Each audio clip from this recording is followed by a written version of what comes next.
Aún recuerdo la última mirada que le di a aquella casa antes de cerrar la puerta para siempre. Era una tarde de octubre, con ese aire fresco que anuncia que el otoño ha llegado para quedarse. El cielo, teñido de un naranja melancólico, parecía despedirse junto conmigo. 43 años de mi vida quedaban encerrados entre esas paredes de piedra que mi padre construyó con sus propias manos, cuando Valencia todavía conservaba ese aire de pueblo grande en vez de la ciudad asfixiante en que se había convertido. Me llamo Elena Sotomayor.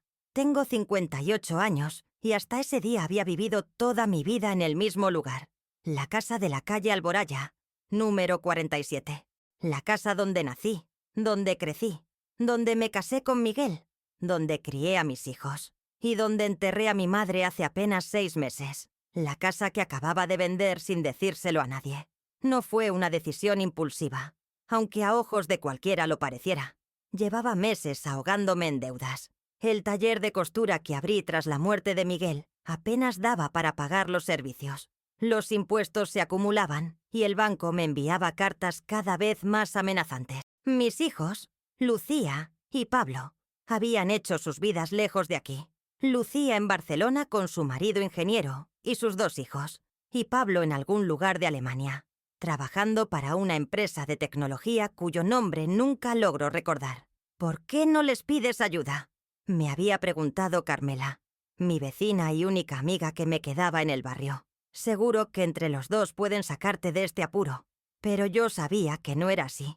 Lucía apenas llegaba a fin de mes con su sueldo de profesora, y Pablo acababa de comprarse un piso en Múnich. Además, desde la muerte de Miguel hace 3 años, algo se había roto entre nosotros. Las visitas se volvieron escasas, las llamadas más breves, las conversaciones más superficiales, como si la ausencia de su padre hubiera dejado un vacío que ninguno sabíamos cómo llenar. La oferta llegó de la manera más inesperada. Un hombre trajeado apareció un día en mi taller. Representaba a una empresa inmobiliaria interesada en propiedades antiguas del barrio. Me ofreció una cantidad que sí en ese momento me pareció una fortuna, lo suficiente para pagar todas mis deudas y empezar de nuevo en algún lugar más pequeño, más manejable para una mujer sola de mi edad. Piénselo bien, señora Sotomayor, me dijo entregándome su tarjeta. Es una oportunidad única. Al principio rechacé la idea.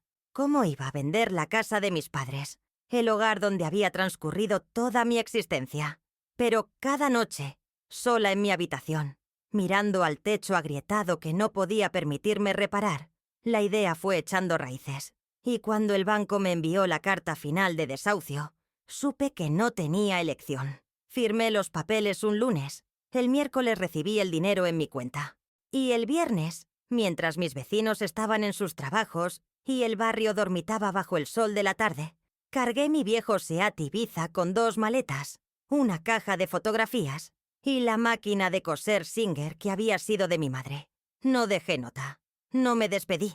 Simplemente cerré la puerta, entregué las llaves a la inmobiliaria como habíamos acordado y me fui.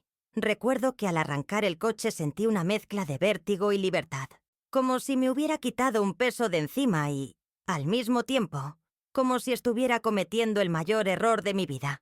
El espejo retrovisor me devolvía la imagen de aquella casa que se empequeñecía a medida que me alejaba. La casa donde mi padre me había enseñado a montar en bicicleta en el patio trasero, donde mi madre preparaba paella los domingos, donde Miguel me pidió matrimonio una noche de verano, bajo el limonero que él mismo había plantado. «Adiós», susurré, aunque nadie podía oírme. No tenía un plan claro. Solo sabía que necesitaba distancia, aire nuevo, un lugar donde no me conocieran, donde no tuviera que dar explicaciones ni ver la lástima en los ojos de los demás. Tomé la autopista hacia el sur, con la vaga idea de llegar hasta Andalucía. Siempre había querido conocer Granada. El teléfono sonó cuando llevaba 2 horas de viaje. Era Carmela. No contesté. Volvió a sonar 10 minutos después. Esta vez era Lucía. Apagué el móvil y seguí conduciendo mientras la noche caía sobre la carretera.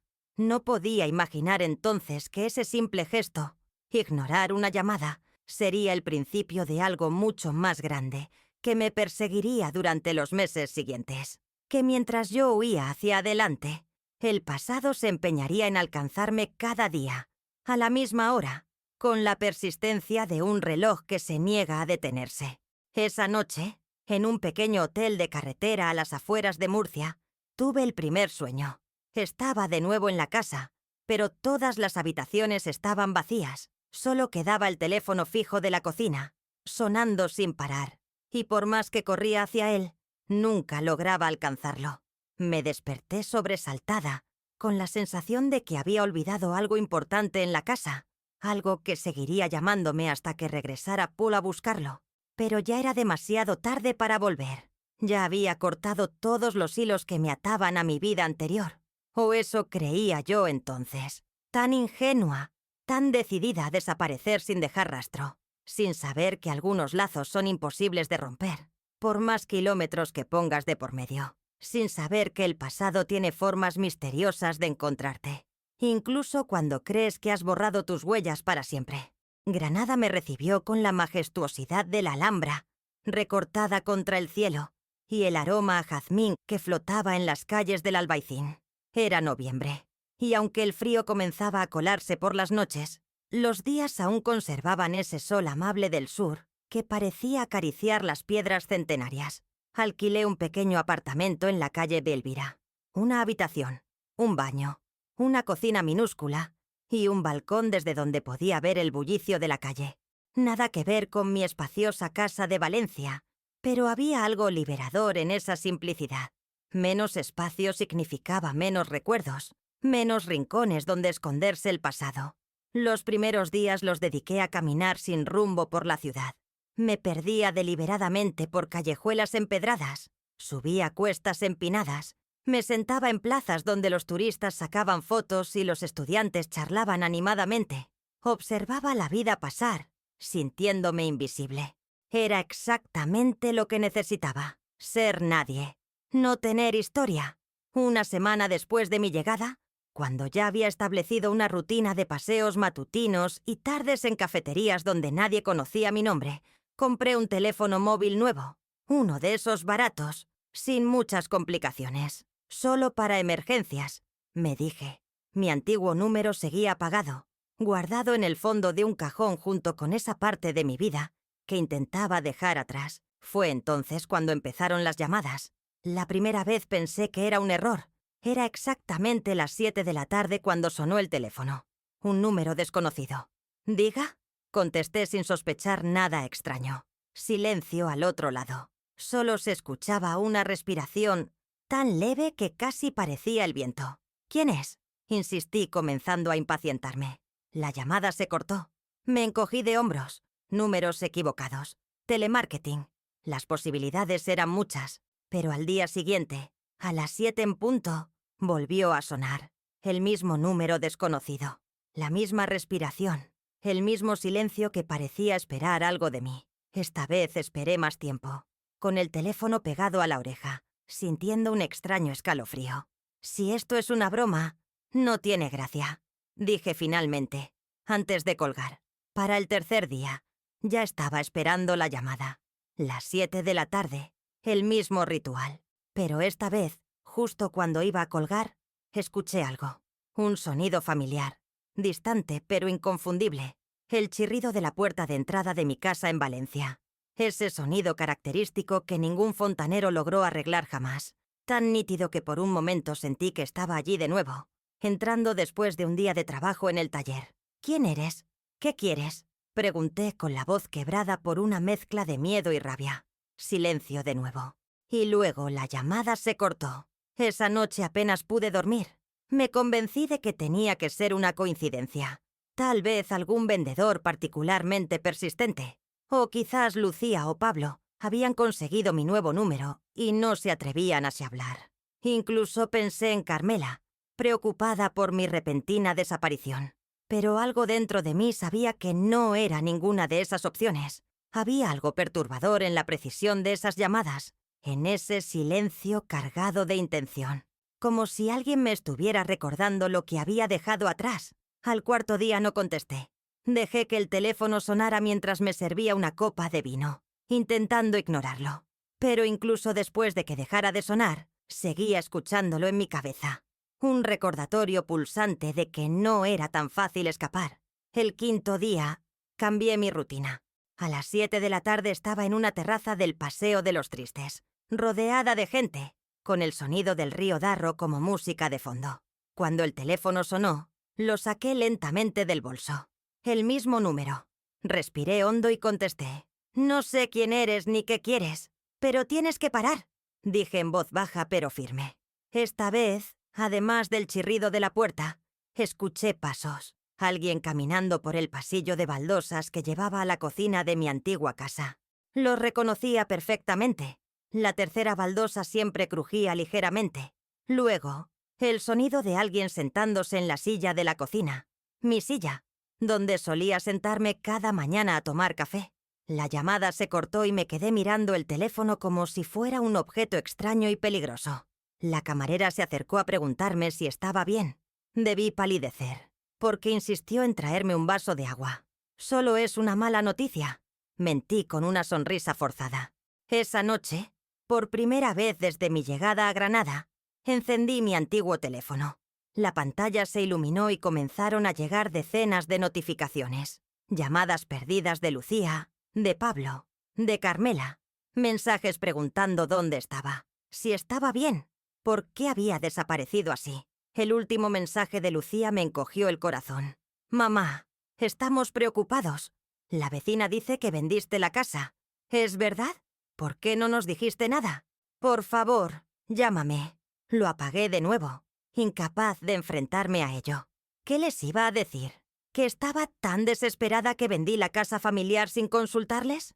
¿Que me sentía tan sola y fracasada que necesitaba huir sin mirar atrás? El peso de la vergüenza era demasiado grande. Las llamadas continuaron, día tras día, siempre a las 7. A veces contestaba, a veces no, pero siempre estaban allí, puntuales como un reloj. Y cada vez escuchaba algo más, el tintineo de platos en la cocina, el sonido del televisor en el salón, fragmentos de conversaciones lejanas que no lograba distinguir, sonidos cotidianos de una casa habitada. Mi casa, que ahora pertenecía a otra persona. Una tarde, casi 2 semanas después de la primera llamada, reuní el valor para preguntar directamente: «¿Eres tú quien compró mi casa?». Por primera vez, hubo una respuesta. Una risa suave, casi imperceptible. Una risa que me resultó dolorosamente familiar. Y luego, el sonido de alguien tarareando una canción. La canción que Miguel solía cantarme cuando estábamos recién casados. Dejé caer el teléfono como si quemara. Era imposible. Miguel llevaba 3 años muerto. Su corazón se había detenido una mañana de abril mientras regaba el limonero del patio. Yo misma lo había encontrado, con la manguera aún en la mano y una expresión de sorpresa congelada en el rostro. Esa noche tuve fiebre. Deliré con imágenes de la casa vacía, con el teléfono de la cocina sonando interminablemente, con Miguel sentado en su sillón, esperándome, con mis hijos buscándome en habitaciones donde ya no quedaba nada. Cuando amaneció, tomé una decisión. Tenía que volver a Valencia. Tenía que ver la casa una última vez. Tenía que entender qué estaba pasando. ¿Quién me llamaba cada día? ¿Y por qué utilizaba los sonidos de mi hogar como un anzuelo para atraerme de vuelta? Empaqué mis escasas pertenencias, devolví las llaves del apartamento y me subí al coche con la primera luz del alba. El viaje de vuelta fue como recorrer a la inversa el camino de mi huida. Cada kilómetro me acercaba a lo que había intentado dejar atrás, a mis deudas saldadas, pero también a mis recuerdos, a mis culpas, a la familia que había abandonado sin explicación. A media tarde, la silueta familiar de Valencia apareció en el horizonte. El corazón me latía tan fuerte que pensé que se me saldría del pecho. Las calles de mi barrio me recibieron con una extraña mezcla de familiaridad y distancia, como si hubieran pasado años en lugar de semanas. Aparqué frente a la casa de Carmela, 2 puertas más allá de la mía. No me atrevía a mirar directamente hacia el número 47. No todavía. Necesitaba un aliado antes de enfrentarme a lo que fuera que me esperaba allí. Carmela abrió la puerta y se quedó paralizada al verme, como si estuviera viendo un fantasma. Luego me abrazó con tanta fuerza que casi me deja sin respiración. «Dios mío, Elena, ¿dónde te has metido?». Todos pensábamos que te había pasado algo terrible. La seguí hasta su cocina, ese espacio acogedor donde habíamos compartido tantos cafés y confidencias. Me senté en la misma silla de siempre mientras ella ponía agua a hervir, mirándome como si temiera que fuera a desaparecer de nuevo en cualquier momento. «Lo siento», fue lo único que logré decir. Carmela se sentó frente a mí y tomó mis manos entre las suyas. Sus ojos, enmarcados por arrugas que no recordaba tan profundas, me miraban con una mezcla de alivio y reproche. «¿Por qué, Helena? ¿Por qué te fuiste así, sin decir nada a nadie?» Le conté todo. Las deudas, el miedo, la vergüenza, la oferta inesperada y mi decisión desesperada, mi huida a Granada y mi intento fallido de comenzar de nuevo. Y finalmente, las llamadas, esas extrañas llamadas diarias que me habían perseguido hasta traerme de vuelta. Carmela me escuchó sin interrumpir, su expresión pasando del asombro a la preocupación. Cuando terminé, se quedó en silencio un largo momento, como si estuviera procesando toda la información. «Helena», dijo finalmente Kumas con voz suave, «la casa está vacía desde que te fuiste. Nadie se ha mudado allí». «¿Qué? Pero la inmobiliaria, el hombre del traje, ellos dijeron, la casa está en venta. Sí, hay un cartel. Pero nadie ha entrado allí desde que te fuiste, excepto quizás para mostrarla a posibles compradores. Y eso solo un par de veces. Sentí que el suelo se movía bajo mis pies. Si la casa estaba vacía, ¿quién me llamaba cada tarde? ¿Quién producía esos sonidos? Esos fragmentos de mi vida pasada. «¿Qué hora es?», pregunté de repente. Carmela miró su reloj. «Casi las 7. Mi teléfono», como si hubiera escuchado la conversación, comenzó a sonar en ese preciso instante. El mismo número desconocido. La misma llamada puntual. Miré a Carmela, que observaba el teléfono con expresión intrigada. Con manos temblorosas, activé el altavoz y contesté. «Estoy aquí», dije. «He vuelto. ¿Qué quieres de mí?» Esta vez, el silencio al otro lado parecía diferente. Más denso, más expectante. Y entonces lo escuchamos. El sonido inconfundible de un llanto. Un llanto suave, contenido, que podría ser de hombre o de mujer. Un llanto que transmitía tanta tristeza que sentí cómo se me humedecían los ojos. Y entonces, justo antes de que se cortara la llamada, una voz, distorsionada, lejana pero claramente dirigida a mí. «Vuelve a casa, mamá. Vuelve a casa, mamá». Las palabras resonaban en mi cabeza mientras Carmela y yo nos mirábamos atónitas. La llamada se había cortado, dejándonos sumidas en un silencio pesado, casi tangible. ¿Era Lucía?», preguntó Carmela finalmente, con la voz entrecortada. Negué con la cabeza, incapaz de articular palabra. No era la voz de Lucía, ni la de Pablo. Era una voz irreconocible, distorsionada, como si llegara desde muy lejos o a través de un mal sueño. «Tengo que ir a la casa», dije poniéndome de pie con determinación. Carmela me sujetó del brazo, sus ojos reflejando preocupación. «Helena, no sabemos qué está pasando. Quizás deberíamos llamar a la policía y decirles que recibo llamadas misteriosas de mi antigua casa vacía, que escucho sonidos imposibles y voces que me piden que vuelva». Me tomarían por loca. Mi amiga no pudo rebatir eso. Tenía razón. Todo aquello sonaba a delirio, a fantasía de una mente perturbada por la culpa y la soledad. Pero yo sabía lo que había escuchado, y sabía que la respuesta, fuera cual fuese, estaba esperándome en el número 47 de la calle Alboraya. «Al menos no vayas sola», insistió Carmela. «Te acompaño». Agradecí su oferta con un abrazo silencioso. Necesitaba su presencia, su solidez, para enfrentarme a lo que fuera que me aguardaba. Salimos juntas a la calle. El atardecer teñía el cielo de un naranja idéntico al del día en que me fui, como si el tiempo hubiera estado esperándome para continuar exactamente donde lo dejé. Mi corazón se aceleró cuando nos acercamos a la casa. Desde fuera, parecía la misma de siempre. La misma fachada de piedra envejecida, las mismas contraventanas verdes, el mismo tejado ligeramente inclinado. Solo el cartel de «Se vende», clavado junto a la puerta, delataba que algo había cambiado. «Las llaves», murmuré. «Ya no tengo las llaves». Carmela metió la mano en el bolsillo de su chaqueta y sacó un juego de llaves que reconocí al instante. «Las dejaste conmigo hace años. ¿Recuerdas? Por si alguna vez las perdías». Era cierto. Había olvidado ese detalle. Miguel siempre decía que tenía la cabeza en las nubes, que un día me olvidaría hasta de mi propio nombre. Por eso insistió en que dejara copias de las llaves con Carmela. Por si acaso, decía. Por si acaso. Con manos temblorosas, tomé las llaves. La familiar sensación del metal frío contra mi piel me transportó instantáneamente a todas las veces que había abierto esa puerta. Regresando del colegio cuando era niña. Volviendo de la universidad. Llegando del hospital con Lucía recién nacida en brazos. Entrando sola, destrozada, después del funeral de Miguel. ¿Estás segura de que quieres hacer esto?, preguntó Carmela, interrumpiendo mis pensamientos. No estaba segura de nada, pero asentí igualmente. Necesitaba respuestas. La puerta chirrió exactamente igual que en las llamadas cuando la empujé. Ese sonido familiar que ahora me erizaba la piel. El pasillo de baldosas se extendía ante nosotras, sumido en la penumbra. La tercera baldosa crujió bajo mi peso. Como siempre, la casa estaba efectivamente vacía, tal como había dicho Carmela.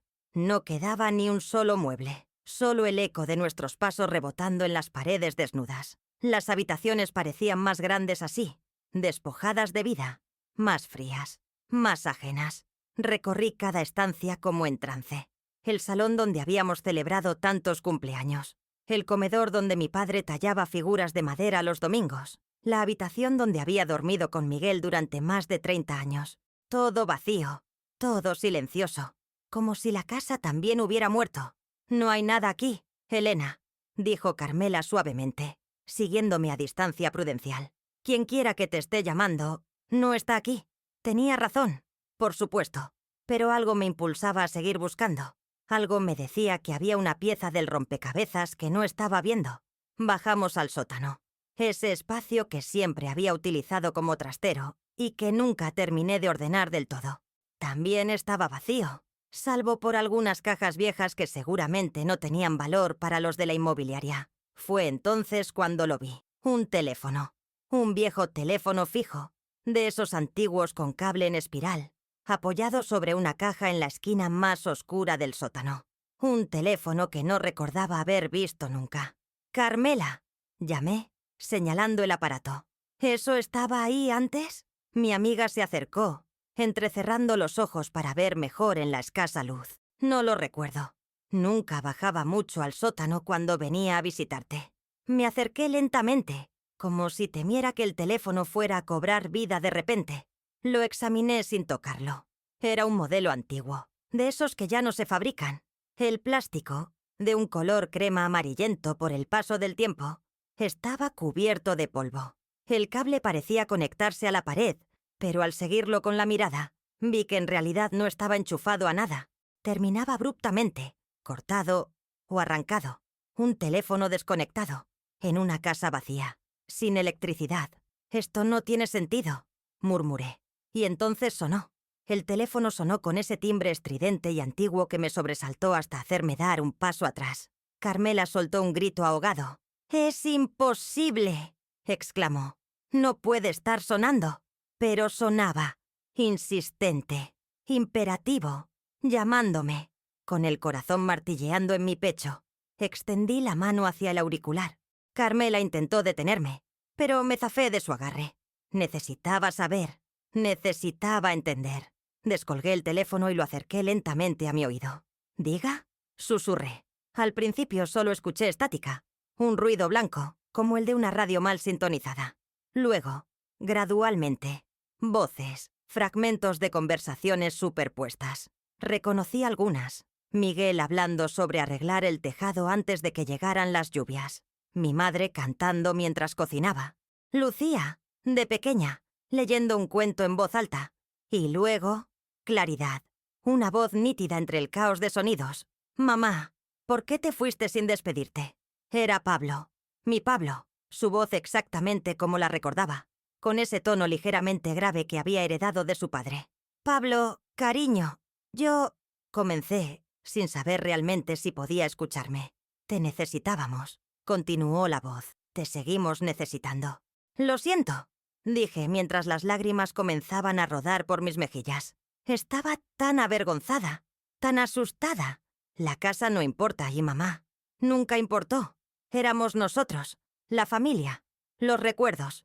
Eso es lo que vendiste. Eso es lo que abandonaste. Cada palabra era como una puñalada. Porque era verdad. En mi desesperación por escapar de las deudas, de la soledad, del fracaso, había cortado los lazos más importantes. Había vendido no solo las paredes y el techo, sino todas las vidas que se habían entrelazado bajo ellos. ¿Cómo puedo arreglarlo?, pregunté entre sollozos. Dime qué hacer. La voz de Pablo fue sustituida por la de Lucía, su tono dulce pero firme, el que usaba cuando regañaba a sus propios hijos. Empieza por dejar de huir, mamá. Empieza por llamarnos, por explicarnos, por permitirnos ser una familia de nuevo, aunque sea sin la casa. Y luego, una tercera voz, una que me hizo contener la respiración. Miguel. Imposible, pero innegablemente él. Elena, mi amor, nunca te culpé por vender la casa, pero no puedes vender tu vida, nuestra vida. Esos recuerdos son tuyos. Llévalos contigo. Construye con ellos. No huyas de ellos. El teléfono se escurrió de mis manos temblorosas y cayó al suelo con un golpe seco.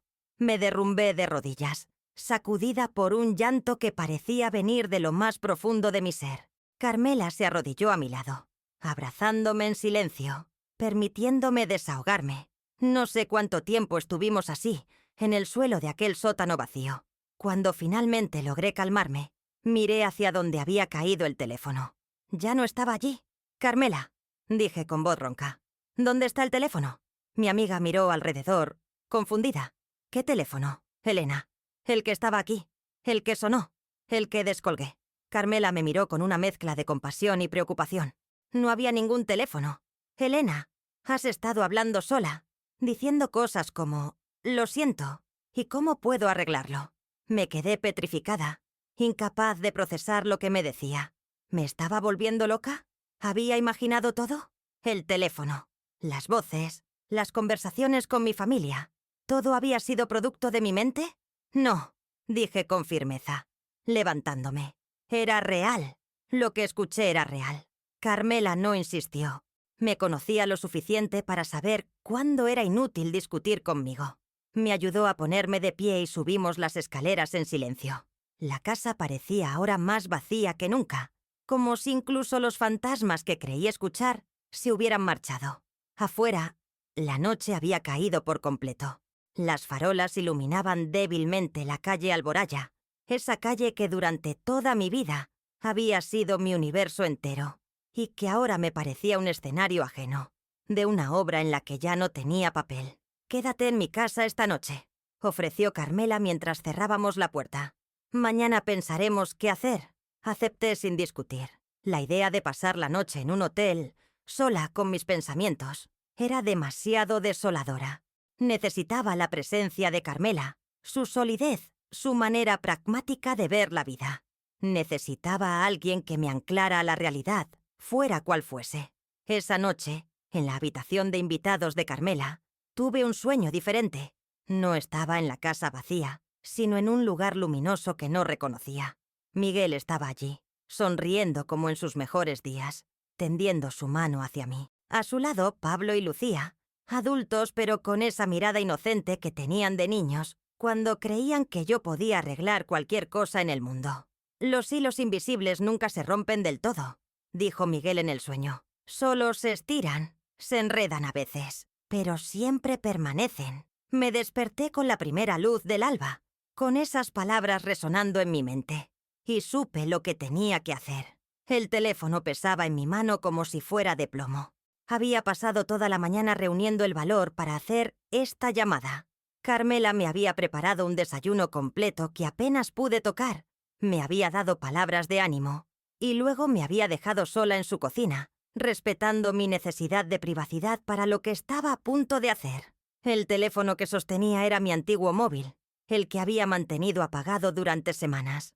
Lo había encendido hace una hora, y desde entonces había estado mirando la pantalla, donde el nombre de Lucía parecía brillar con luz propia entre mis contactos. Respiré hondo y pulsé el botón de llamada.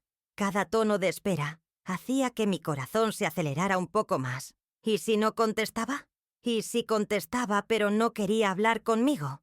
¿Y si era demasiado tarde para reparar el daño que había causado? ¿Mamá? La voz de Lucía sonó al otro lado. Una mezcla de incredulidad y alivio. Sí, cariño, soy yo, respondí, sorprendida por lo temblorosa que sonaba mi propia voz. Hubo un silencio. Podía imaginar a Lucía procesando la situación, debatiéndose entre el enfado y la preocupación, entre las 1000 preguntas que debía tener y el simple alivio de saber que estaba viva. ¿Dónde estás?, preguntó finalmente, con un tono controlado que reconocí como su esfuerzo por no desbordarse emocionalmente. En Valencia, en casa de Carmela. ¿Estás bien? Hemos estado... Su voz se quebró ligeramente. Hemos estado muy preocupados. Pablo incluso vino desde Alemania cuando no pudimos contactar contigo. Un nudo se formó en mi garganta. La imagen de mi hijo interrumpiendo su vida, tomando un avión, recorriendo desesperado las calles de Valencia, buscándome, me golpeó con fuerza. Lo siento tanto, Lucía. No tengo excusa para lo que hice. No estaba pensando con claridad. La casa, dijo ella, y noté cómo intentaba mantener la calma. ¿Es cierto que la vendiste? Sí, confesé. Tenía deudas, muchas deudas. El banco iba a ti a embargarla. Pensé que era mejor venderla yo en mis términos que dejar que me la quitaran. ¿Y no pensaste en decirnos? ¿En pedirnos ayuda? ¿En consultarnos sobre la casa donde crecimos? ¿Donde están todos nuestros recuerdos? El reproche en su voz estaba justificado, pero aún así dolía. Dolía porque era exactamente lo que me decía a mí misma desde que tomé la decisión. Tenía vergüenza, Lucía. Vergüenza de haber llegado a ese punto, de no haber sabido manejar las cosas después de que papá se fuera. No quería ser una carga para vosotros. Ya tenéis vuestras propias vidas, vuestros propios problemas. Somos familia, mamá, dijo con firmeza. Las familias se ayudan, las familias hablan, las familias no desaparecen sin dejar rastro. Tenía razón, por supuesto. Cada palabra suya era una verdad que yo había elegido ignorar en mi desesperación por escapar. ¿Estás en Barcelona?, pregunté, cambiando ligeramente de tema, incapaz de seguir escuchando verdades que me desgarraban. Me gustaría verte. A ti y a los niños. Hubo una pausa al otro lado. Estoy en Valencia, mamá. En casa de Pablo. ¿Pablo está aquí?, pregunté sorprendida. Sí, como te he dicho. Vino desde Alemania cuando desapareciste. Ha pedido un permiso en el trabajo. Llevamos casi un mes buscándote. Un mes entero durante el cual mis hijos habían puesto sus vidas en pausa para buscarme, mientras yo intentaba construirme una nueva identidad en Granada, huyendo de ellos, de mis responsabilidades, de mis errores. ¿Puedo veros?, pregunté con un hilo de voz. Claro que sí, mamá, respondió, y percibí un ligero cambio en su tono, como si la tensión comenzara a disolverse. ¿Crees que después de todo este tiempo buscándote te diríamos que no? Acordamos vernos en un café del centro, neutral y público. Supongo que ninguno quería el encuentro en un espacio demasiado íntimo. Había demasiadas emociones a flor de piel, demasiadas cosas no dichas flotando entre nosotros. Después de colgar, me quedé mirando el teléfono un largo rato. La conversación había ido mejor de lo que esperaba, pero peor de lo que deseaba. No había habido gritos ni acusaciones directas, pero el dolor y la decepción en la voz de Lucía eran evidentes. Carmela entró en la cocina y me miró interrogante. «Han estado buscándome», dije simplemente. «Todo este tiempo. Pablo incluso vino desde Alemania». Mi amiga asintió, como si ya lo supiera, o al menos lo hubiera sospechado. «Vinieron aquí varias veces», confesó. «Estaban desesperados. Elena». Nunca había visto a Pablo tan alterado. Y Lucía se mantenía fuerte por él, pero podías ver el miedo en sus ojos. Un nuevo peso se añadió a mi conciencia. No solo les había privado de la casa familiar sin consultarles, sino que les había causado un sufrimiento innecesario con mi desaparición. «He quedado con ellos», dije, poniéndome de pie. «En el Café Martínez, dentro de una hora». Carmela sonrió levemente. «¿Quieres que te acompañe?», negué con la cabeza. Esto era algo que debía enfrentar sola. Había huido durante demasiado tiempo. Era hora de dar la cara, de asumir las consecuencias de mis actos. Me preparé con esmero, pero sin exagerar. Un vestido sencillo. Algo de maquillaje para disimular las ojeras de tantas noches sin dormir bien. El pelo recogido como solía llevarlo antes. Quería que me vieran como la madre que recordaban, no como la mujer asustada y derrotada en que me había convertido. El Café Martínez estaba a 10 minutos andando de casa de Carmela. Decidí ir caminando para despejar la mente. Las calles de Valencia me recibieron con su bullicio habitual. Gente que iba y venía, ocupada en sus asuntos, ajena al drama familiar que estaba a punto de desarrollarse. Llegué 5 minutos antes de la hora acordada, pero ellos ya estaban allí. Los vi a través del cristal del café. Pablo y Lucía, sentados uno frente al otro en una mesa al fondo, conversando con expresiones serias. Mi hijo había adelgazado desde la última vez que lo vi, y tenía una barba incipiente que no recordaba. Lucía seguía igual de hermosa, aunque las líneas de expresión alrededor de sus ojos parecían más marcadas. Me quedé un momento observándolos. Mis hijos, mis creaciones, ahora adultos con vidas propias. Sentí un orgullo mezclado con tristeza. Orgullo por los seres humanos extraordinarios en que se habían convertido. Tristeza por todo el tiempo perdido, por todos los momentos que me había perdido en sus vidas. Respiré hondo y entré en el café. El tintineo de la campanilla sobre la puerta hizo que ambos levantaran la vista. Por un segundo, nadie se movió. Fue como si el tiempo se detuviera, como si los tres necesitáramos ese momento para asimilar que estábamos realmente allí, juntos de nuevo. Lucía fue la primera en reaccionar. Se levantó y vino hacia mí con pasos decididos. Por un instante temí que fuera a abofetearme, y lo habría aceptado como justo. Pero en lugar de eso, me abrazó. Un abrazo fuerte, casi desesperado, que me dejó sin aliento. «Mamá», susurró contra mi pelo, y pude sentir la humedad de sus lágrimas. Pablo se había quedado en la mesa, observándonos. Cuando Lucía finalmente me soltó, él se levantó lentamente. Su expresión era más difícil de leer. Había tensión en su mandíbula, en la forma en que mantenía los hombros rígidos, pero también había alivio en sus ojos. «Pablo», dije, dando un paso hacia él. No se movió. No extendió los brazos como Lucía, pero tampoco retrocedió. Y eso, por ahora, era suficiente. Nos sentamos los tres a la mesa. El camarero vino a tomar nota, y pedimos cafés que ninguno tenía realmente ganas de beber. Era solo una excusa para ganar tiempo, para ordenar nuestros pensamientos. «¿Dónde has estado?», preguntó Pablo directamente, su voz controlada pero con un deje de dureza. «En Granada», respondí con sinceridad. «Alquilé un pequeño apartamento en el centro. Pensé que podía empezar de nuevo allí. ¿Sin nosotros?». La pregunta de Lucía fue suave pero directa. «Creía que era lo mejor», dije mirando mis manos. «Después de vender la casa, sentía que os había fallado, que os había quitado algo importante sin consultaros. Tenía vergüenza, miedo de vuestra reacción. Y luego, cuanto más tiempo pasaba, más difícil se hacía contactar, explicar. Pero al final has vuelto», observó Pablo, y por primera vez percibí un ligero ablandamiento en su tono. «¿Por qué?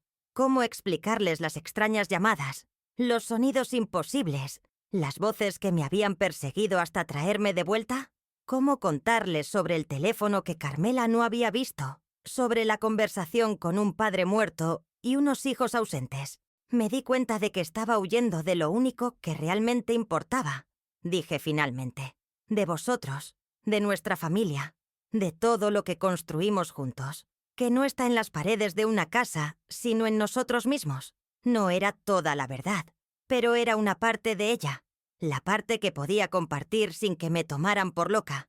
Hemos pasado por un infierno, mamá», dijo Pablo, inclinándose hacia adelante.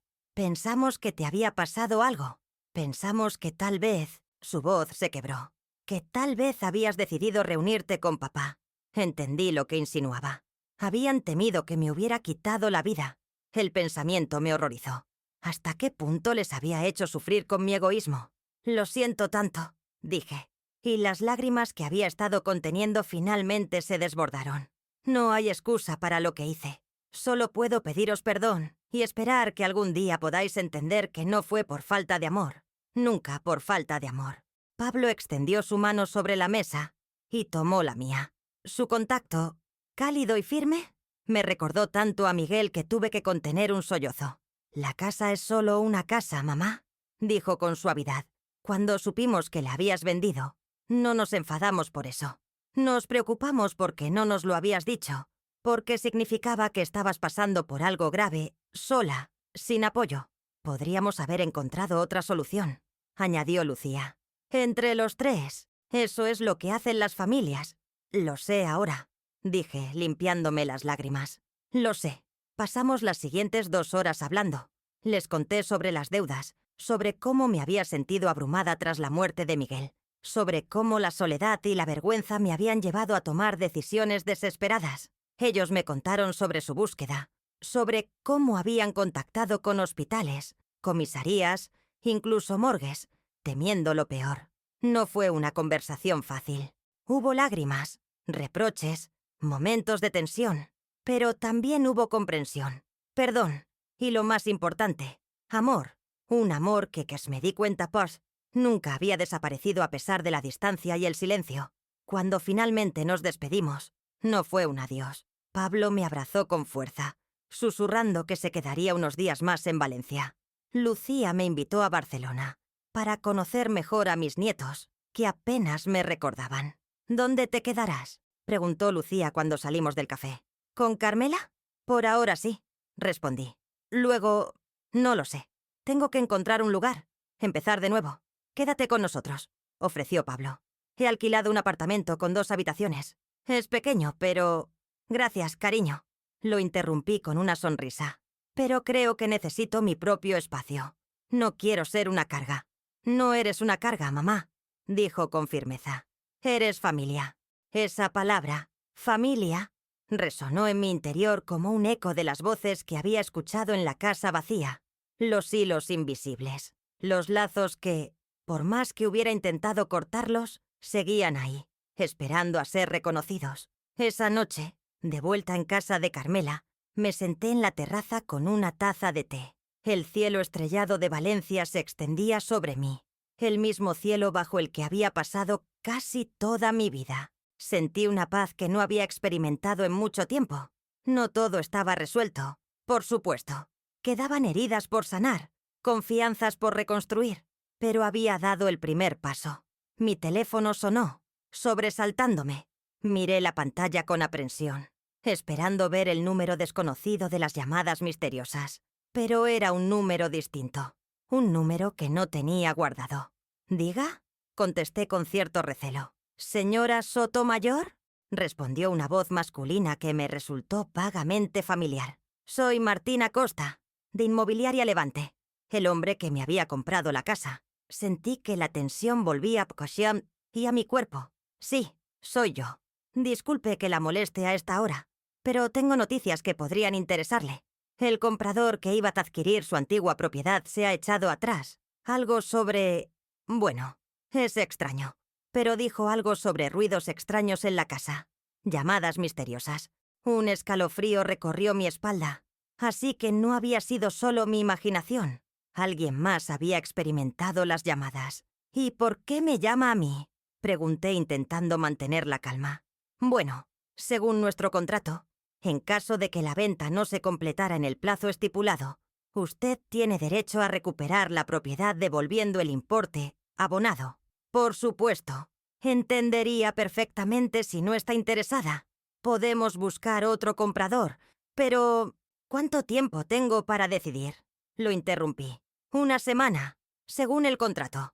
Hasta entonces, la casa sigue técnicamente siendo suya». Después de colgar, me quedé contemplando el teléfono. 1 semana para decidir.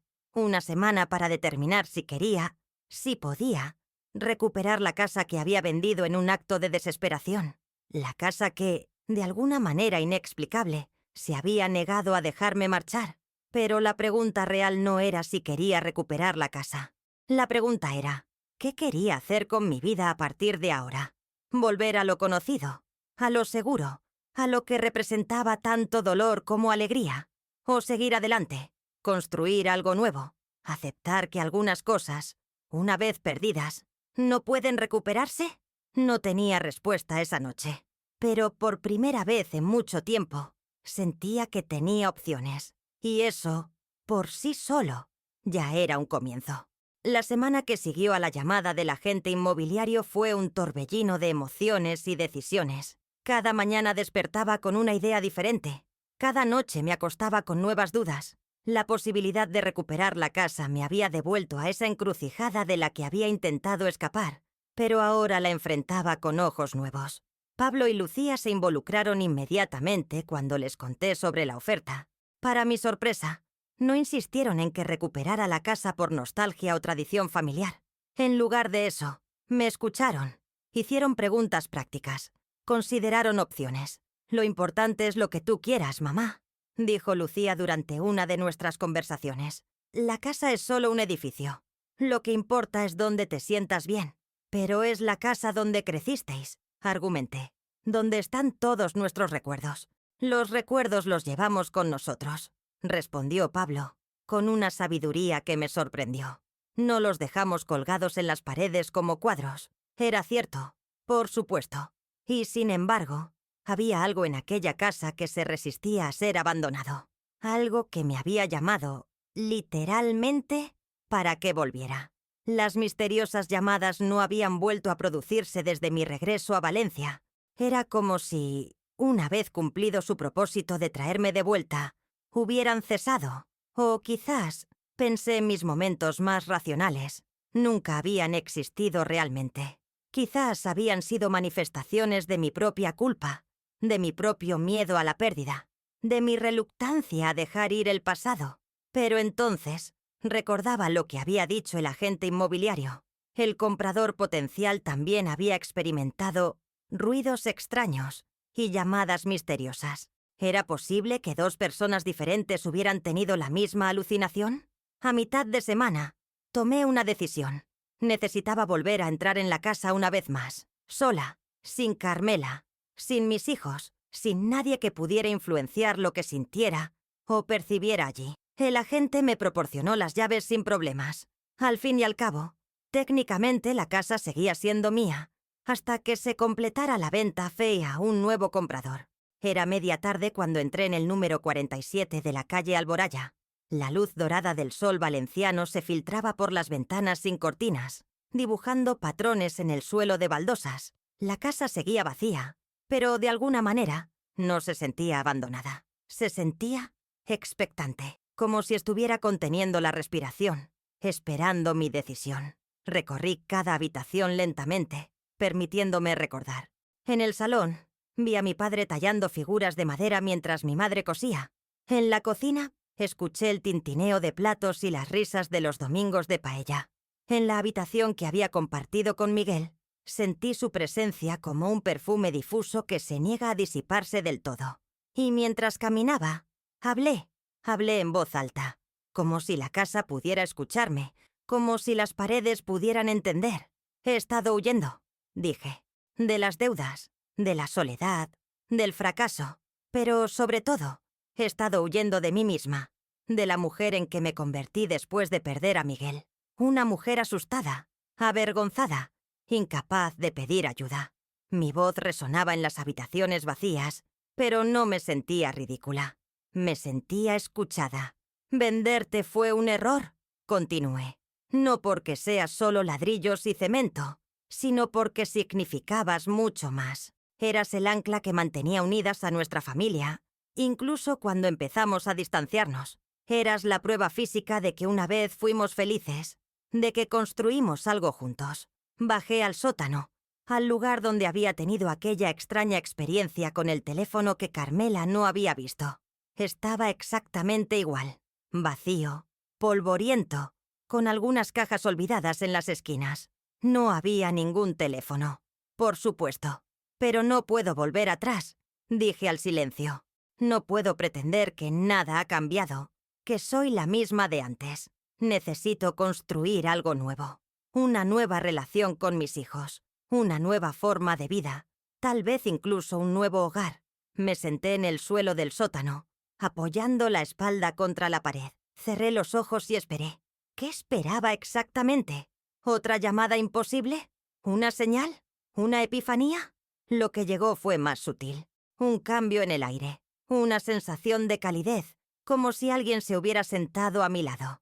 Y luego, muy suavemente, casi como un pensamiento propio más que como una voz externa: siempre estaremos contigo, donde sea que vayas. Abrí los ojos de golpe. El sótano seguía vacío, pero ya no me sentía sola.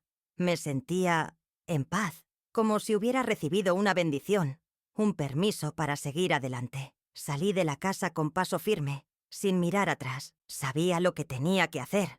Al día siguiente reuní a Pablo y Lucía en casa de Carmela. Les expuse mi plan. No iba a recuperar la casa, pero tampoco iba a dejar que se vendiera a cualquiera.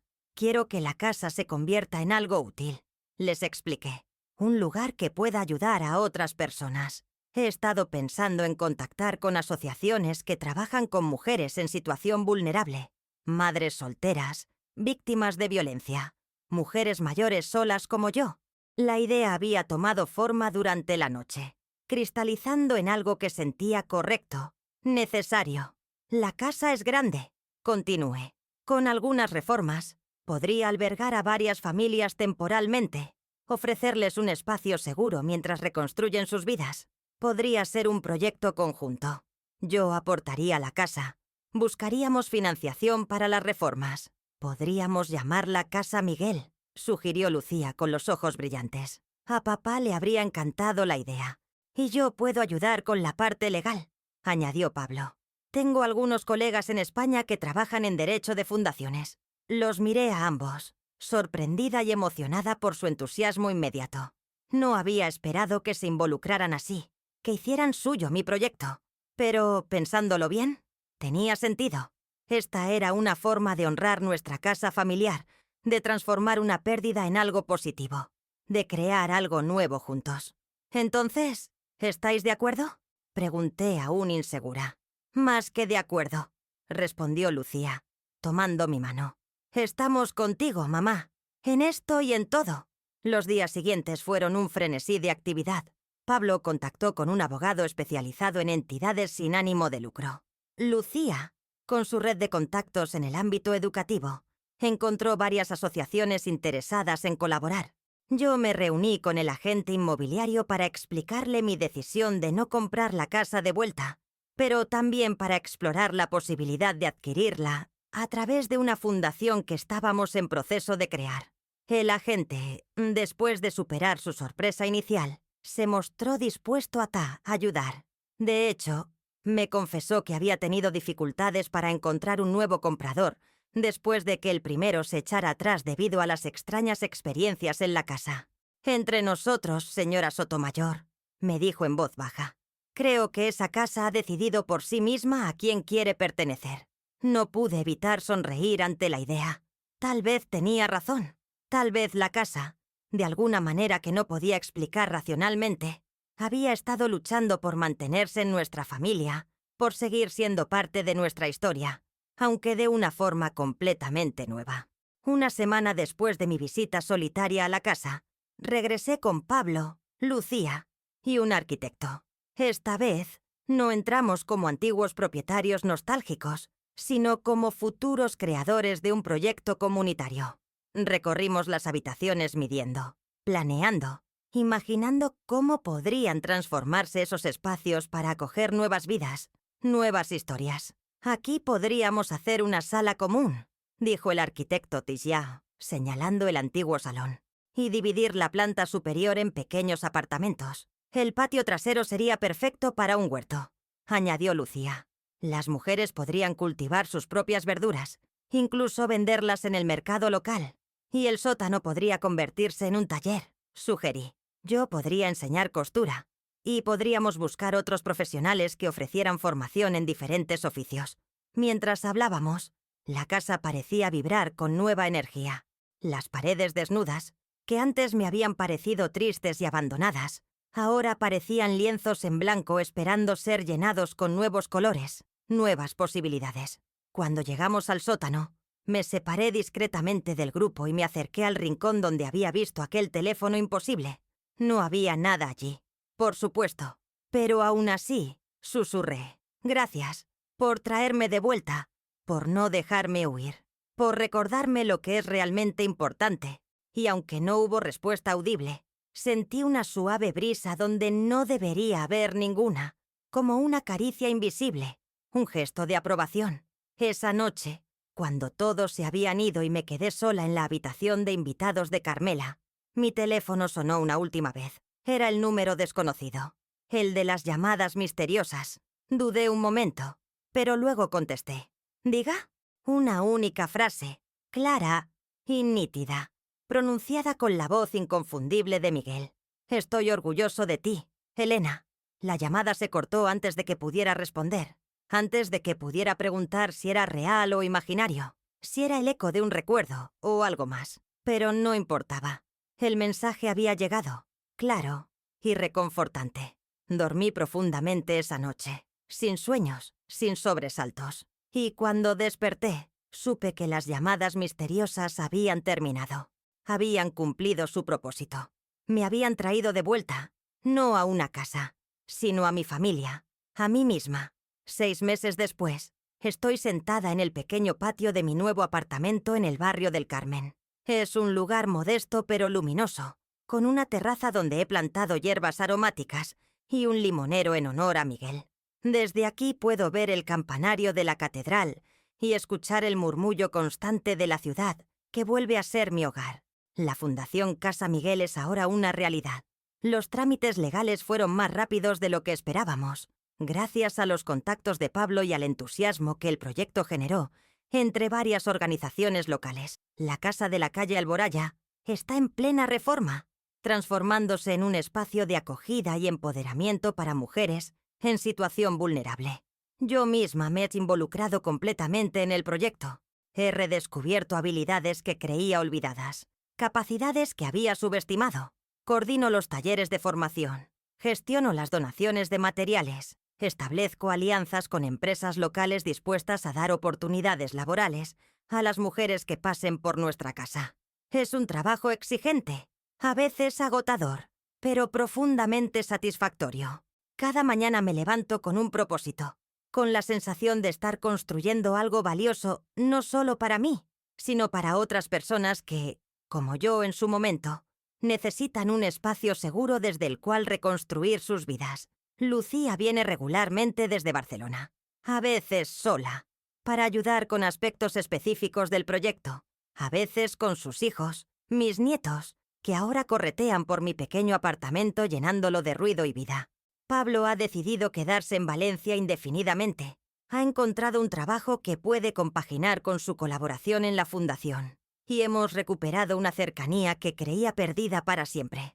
La semana pasada celebramos la inauguración oficial de la primera fase de Casa Miguel. Solo hemos podido habilitar 3 apartamentos por ahora, pero ya están ocupados. Una mujer joven con un bebé de meses, que huyó de una relación abusiva. Una mujer de mi edad, viuda como yo, que perdió su casa tras una estafa. Y una inmigrante latinoamericana que está regularizando su situación y busca trabajo como auxiliar de enfermería. Fue una ceremonia sencilla pero emocionante. Cortamos una cinta en la puerta de entrada. Esa misma puerta que chirriaba anunciando mi llegada en otra vida. Ahora, ese chirrido es una bienvenida para otras mujeres que, como yo, necesitan un nuevo comienzo. Lucía dio un pequeño discurso en nombre de la familia. Habló de su padre, de cómo Miguel siempre había defendido que una casa no son solo paredes, sino las vidas que se construyen dentro. Habló de cómo esta transformación honraba su memoria mejor que cualquier monumento. Y luego, para mi sorpresa, habló de mí. Mi madre nos enseñó, con su propia experiencia, que a veces es necesario perder algo para encontrar algo más valioso, dijo, mirándome con ojos húmedos pero sonrientes. Nos enseñó que los errores pueden convertirse en oportunidades, que huir a veces es necesario para poder regresar más fuerte. Y sobre todo, nos enseñó que el hogar no es un lugar fijo, sino algo que llevamos con nosotros y que podemos reconstruir una y otra vez. No pude contener las lágrimas. No eran lágrimas de tristeza ni de arrepentimiento, sino de gratitud. Gratitud por estos hijos maravillosos que habían sabido perdonar, comprender y acompañar. Gratitud por esta nueva vida que había surgido de las cenizas de la antigua. Gratitud incluso por aquellas misteriosas llamadas que me habían perseguido hasta traerme de vuelta a donde debía estar. Después de la inauguración, cuando todos se habían ido y solo quedábamos Pablo, Lucía y yo, fuimos al sótano. Ese espacio que pronto se convertiría en un taller de costura y manualidades, pero que para mí siempre sería el lugar donde escuché aquellas voces imposibles que cambiaron mi rumbo. ¿Crees que papá estaría orgulloso?, preguntó Pablo, pasando su brazo por mis hombros. Estoy segura, respondí con una sonrisa serena. De hecho, creo que él ha estado aquí todo el tiempo, de alguna manera. No les había contado sobre las llamadas, sobre el teléfono que aparecía y desaparecía, sobre la voz de Miguel que escuché aquella última noche. Hay cosas que son demasiado personales, demasiado inexplicables para compartir, incluso con los seres más queridos. Pero mientras estábamos allí, en ese sótano ahora iluminado por la luz que entraba por las nuevas ventanas que habíamos abierto, sentí que ellos también lo percibían. Esa presencia cálida, esa sensación de aprobación, de acompañamiento silencioso. ¿Sabéis?, dijo Lucía de pronto. A veces, cuando estoy aquí, me parece oír el teléfono antiguo de la cocina, ese sonido tan característico que tenía. Pablo y yo la miramos sorprendidos. Yo también lo he oído, confesó Pablo. Pensé que era mi imaginación, o quizás algún vecino. Nos miramos los tres y, sin necesidad de más palabras, supimos que compartíamos algo especial, que la casa, de alguna manera que no podíamos explicar racionalmente, seguía comunicándose con nosotros, seguía siendo parte de nuestra familia, aunque de una forma nueva y diferente. Hoy, 6 meses después de mi regreso a Valencia, un año después de mi huida desesperada, recibo una llamada distinta. Es Martín, el agente inmobiliario que se ha convertido en un amigo y colaborador de la fundación. Elena, tengo noticias interesantes, me dice con su habitual tono entusiasta. ¿Recuerdas que me comentaste que buscabas financiación para terminar las reformas del piso de arriba? Sí, claro, respondo, intrigada. Necesitamos unos 30.000 euros para habilitar los otros 3 apartamentos. Pues bien, acaba de contactarme un empresario local. Quiere hacer una donación anónima a la fundación. Exactamente 30.000 euros. Me quedo sin palabras por un momento. ¿Anónima? ¿No ha dejado ningún nombre? ¿Ninguna forma de agradecerle? Solo un mensaje, dice Martín. Que la casa sigue llamando a quienes la necesitan. Después de colgar, me quedo contemplando el teléfono en mi mano. ¿Coincidencia? ¿Un benefactor que conoce nuestra historia? ¿O algo más? Algo que trasciende la lógica cotidiana. No tengo respuesta, y no la necesito. He aprendido a aceptar el misterio, a convivir con esas zonas de sombra donde lo inexplicable y lo cotidiano se entrelazan. Lo que sí sé es que vendí la casa y me fui sin decir adiós, creyendo que podía dejar atrás mi vida, mis problemas, mis recuerdos. Y desde entonces, la vida no ha dejado de llamarme todos los días. Llamadas reales de mis hijos que ahora hablamos diariamente. Llamadas de las mujeres que viven en Casa Miguel, pidiéndome consejo o simplemente compañía. Llamadas de Carmela, que sigue siendo mi ancla y mi confidente. Y de vez en cuando, muy raramente, cuando estoy sola en mi pequeño apartamento y el sol se pone tiñendo el cielo de ese naranja melancólico que tanto me recuerda a Miguel, mi teléfono suena. No hay número en la pantalla. No hay voz al otro lado cuando contesto. Solo un silencio cálido, acogedor, como un abrazo invisible. Un recordatorio de que algunos lazos son demasiado fuertes para romperse, de que algunos hogares nos habitan para siempre, incluso cuando creemos haberlos abandonado. Y entonces susurro al silencio.